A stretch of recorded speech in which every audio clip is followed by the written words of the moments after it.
एक बार की बात है, एक जंगल में दो मेंढक रहते थे। वे दोनों बेस्ट फ्रेंड्स थे और उनमें से एक फैट था और दूसरा थिन था। वे दोनों एज ए ब्रदर रहा करते थे।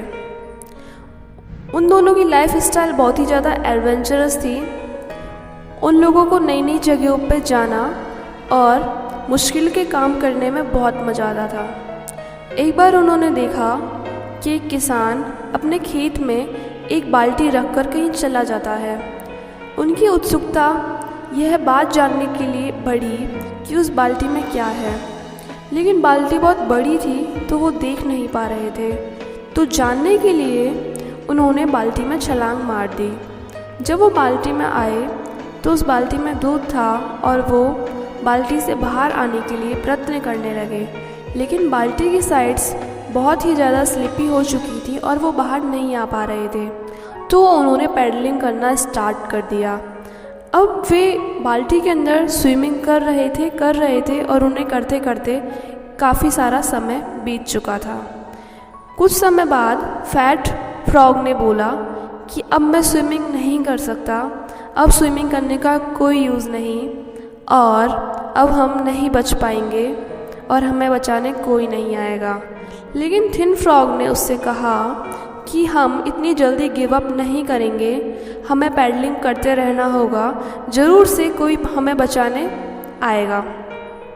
तब वो लोग पैडलिंग करते रहे और पैडलिंग करते करते शाम हो गई। लेकिन अब फैट फ्रॉग परेशान हो चुका था और वो अपनी होप लूज़ कर चुका था और उसने गिव अप कर दिया और वो दूध में डूब के मर गया।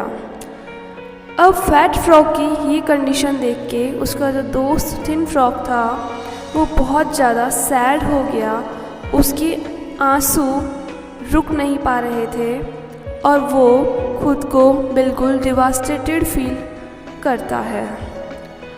इस दुख के चक्कर में अब वो और भी डिटरमाइंड हो चुका था और उसने अपने पैरों को जल्दी जल्दी चलाना शुरू किया। वो बहुत जल्दी पैडलिंग करता रहा और पैडलिंग करते करते उससे रात हो गई। जब उसने देखा तो उसे पता चला कि जो दूध था अब वो मक्खन में बदलने लगा था, क्योंकि वो बहुत ज़्यादा अधिक समय से पैडलिंग कर रहा था।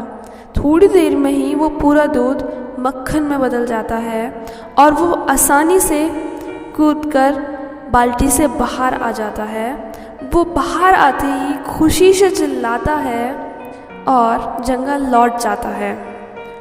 Never give up in life, see life is hard but you have to be harder. Always be grateful for what you have and never and ever give up, because as long as you don't give up, you can't lose.